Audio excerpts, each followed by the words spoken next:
Hi, everyone. My name is William Haft, And I'm Morgan Carter-Ripsky. and we are here to speak with you about demonstrating charter school capacity for applying for a charter to the Mississippi Charter School Authorizer Board. Our subtitle is Preparing to be Prepared. So this is about how to get ready for your capacity interview. Our agenda is to talk about the objectives, interview basics, putting your best foot forward, introductions, that's the introductions for the interview, know your audience, that's kind of the body of the interview, get to work, and next steps. So that's what happens between now and your actual interview. Our objectives are for you to understand what the Mississippi Charter School Authorizer Board is aiming to accomplish in its interviews. So when you go into your interview, you want to know what the people asking you questions are looking for. And one of our objectives is for you to have a better understanding of that. Another objective is for you to feel prepared to assign interview roles and responsibilities among your applicant team. And then a third is to begin developing a plan for responding to interview questions. We want to give you a little bit of a roadmap of how to get ready for specific content of your interview. So we'll start with some basics. All right. I'll get us started on the basics. You can go ahead and go to the next slide. Great.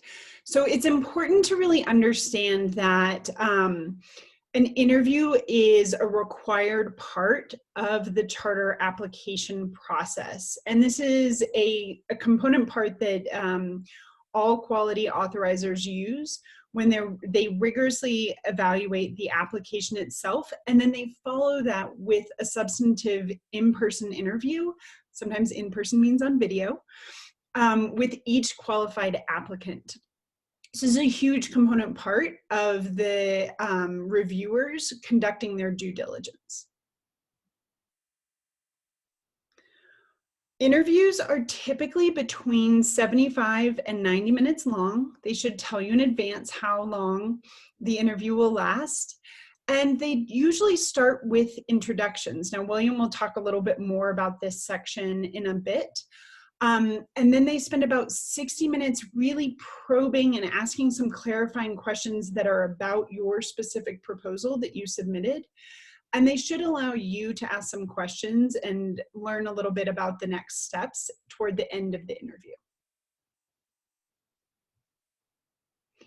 So the folks who are in the room and who you should expect in the room for the Mississippi Charter School Authorizer Board will be the interviewers, so a lead reviewer and potentially a review team.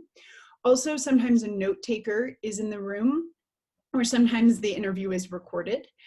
And on occasion, you will have observers. So you may have folks from the Authorizer Board who are there to observe the interview.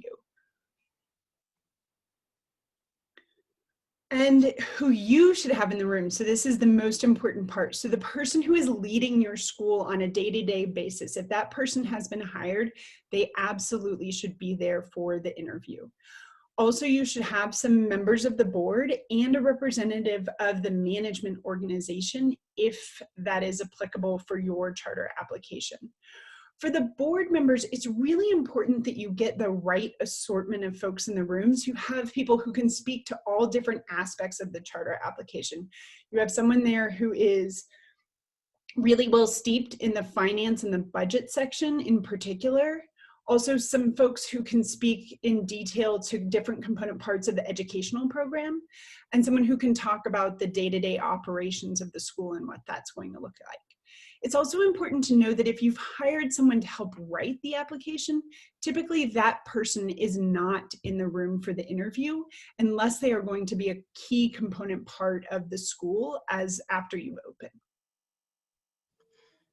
The idea on that one is that the authorizer is kind of less interested in who put the application together than in who's going to be responsible for making the school successful.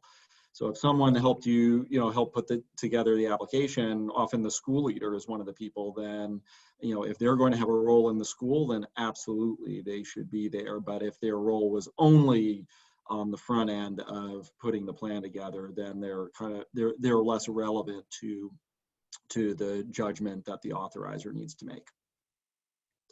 So with that, let's put our best foot forward. This is the COVID-19 edition. Just for disclosure, we're recording this in September 2020. So if you're seeing this, 25 years from now, you can ask your parents what it was like to apply for a charter school during the COVID era. And hopefully in much sooner than that, you can ignore at least the next slide, which is about Zoom etiquette. Or maybe there'll be other reasons in the future why these things are happening on Zoom or other platform instead of in person. But certainly this year, Zoom etiquette has been a big thing for everybody, everybody in work and in school and elsewhere. One is to be in a place where you don't need a face mask. So that folks on the other side of the screen and the conversation can see your face. Wear appropriate clothing still, even though you are not there in person. Check your setup. So this is kind of an IT thing, good practice. See what your background is. Make sure you're aware of what other people will be seeing when they look at you. Have your camera on, just make sure everything's working ahead of time. Excuse me, and turn off other devices that you're not using. Meaning you don't want your phone going off in the middle of the interview, just like you wouldn't if you were there in person. It just takes a little more thought sometimes when you're not in that room with other people. Be punctual, try to log on a couple minutes early in case there are any glitches in logging on. Mute yourself when you're not speaking. Try to avoid disruptions. And the corollary to that one, the disruptions corollary, is if you do anticipate possible disruptions, such as children walking around behind you because they're doing school from home or other distractions, just acknowledge it ahead of time so that if it does happen, then it's not as disruptive if people have gotten a heads up that it might be coming. Introductions. At the, excuse me, at the start of the interview, you'll have a chance to introduce yourself. Here's how to think about doing that. You want to introduce yourself in the context of your application and in the context of the purpose of the interview and what the Mississippi Authorizer Board is looking for. So that means keep it brief, keep it focused. You want to share your name. They'll probably be interested in what your day job is because that informs the experience you bring to the school and your role as a board member. You want to say what your role is going to be with the school. Is it a board member? Is it the school leader? Is it something else? Is it the COO? If you already know what it is. If you don't know, but you're planning, you expect to be involved, you can say that. What made you want to be part of this work can be helpful. Again, keeping it brief, but authorizers, they really want to get a sense of your commitment to the school. And if there's something that drew you to this work, that's an indication of your commitment and your passion for it, that's really important to communicate. And then practically, what will you contribute? So what are the skills, experience, relationships, resources that you will bring to this effort to help make it a success? And know your audience. What you want to say may be different from what they're interested in. And this is true in the introduction, and then it's true throughout the interview, as Morgan will talk about in just a moment. So be really conscious of, there may be lots of things you're excited about in the school, but you need to make sure that you're filtering through that excitement what it is that the authorizer is trying to learn and wants to know. Yep, and to that point, so the evaluators are there to really get clarity about what your school, your proposed school will look like when it is in operation. And they really want to know, does the educational program make sense? Is it sound? Is it research-based? Is the organizational plan cohesive? Is it something that will work operationally? Do the finances make sense, and do they show a level of sustainability over time? And do you, as the proposed operator, understand your legal obligations in running a charter school? And critically, they're really interested in learning more about you and your team and whether or not you are able to implement the plan successfully. So as William said earlier, when folks are asking you questions, make sure you're responding to the question that they asked specifically, and that you're thinking about how you're presenting the decisions that you've made about the school that you want to run. And so with that, what the interviewers are likely to focus on, all of the interviewers will have read your application in detail prior to the interview. And that means they are going to ask specific questions about your application in areas where they felt like there wasn't enough detail or wasn't enough development to have a real deep understanding of the school that you're proposing. They also will ask questions about any areas that raise questions or concern. And then they're really going to try to pick at your capacity to execute the work. So as we said before, this is really about you explaining your prior experience and how you can leverage that prior experience to execute this work really well. So demonstrating that you're ready. As I stated earlier, but always important to restate, listen to the question and answer the question that's asked. It's okay if you have a lot you want to share. We understand, and it's great for you to be really excited about your school. Allow the interviewers to ask follow-up questions. Make sure that you're answering the specific question that they asked, because that's why they're there, and that's what's critical to them as they do the follow-up evaluation. It's also really important to acknowledge what you don't know. As you go into a charter interview, you may not have every single component part of your plan detailed, and that's absolutely acceptable. It's important to say, we don't know this, and here's how we're making decisions about it moving forward. Folks, that is a great way for interviewers to understand your capacity, as they understand how you think about problems that you face and how you think about challenges that you will face as a school leader.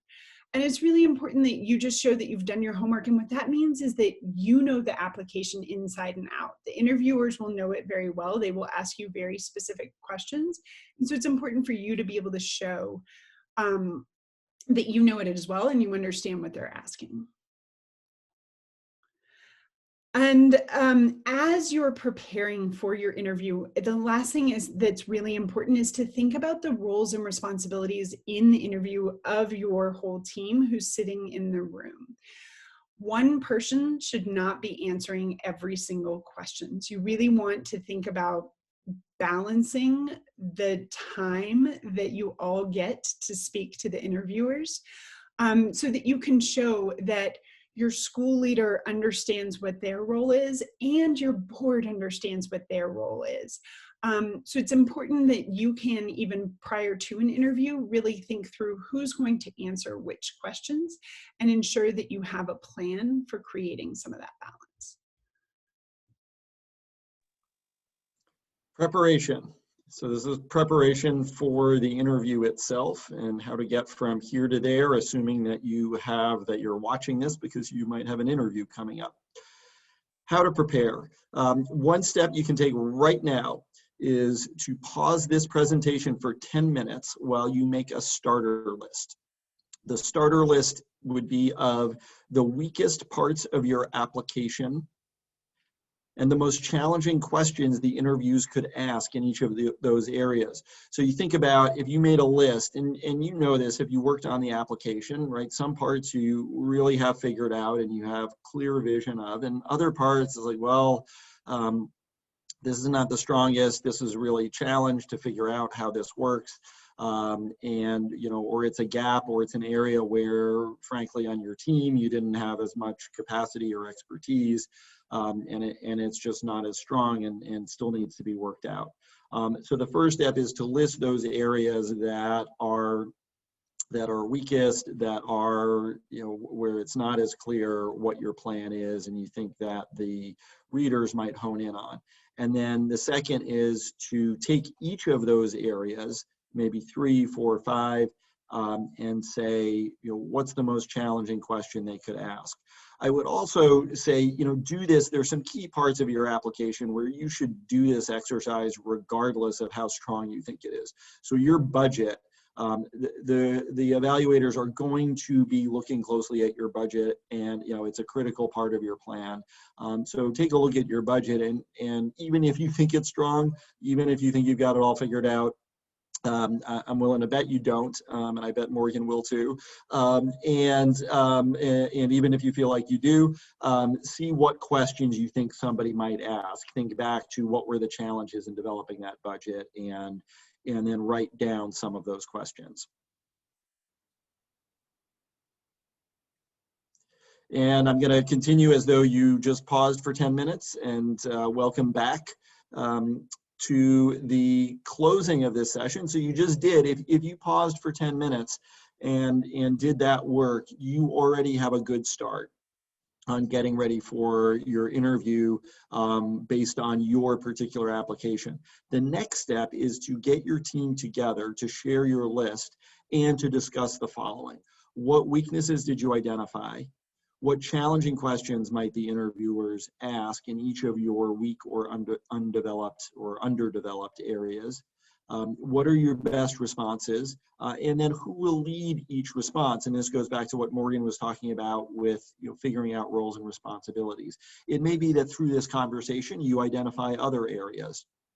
It may be through this conversation you or other questions that might be asked. And it may be also that you start to develop really good plan for how to tackle challenging questions. That's ultimately the goal. So with that, I hope this was helpful for you in getting ready for your Mississippi Charter School Authorizer Board interview. And we wish you well. Here is our contact information in case you have follow-up questions. We're always happy to hear from you. Thank you. Good luck.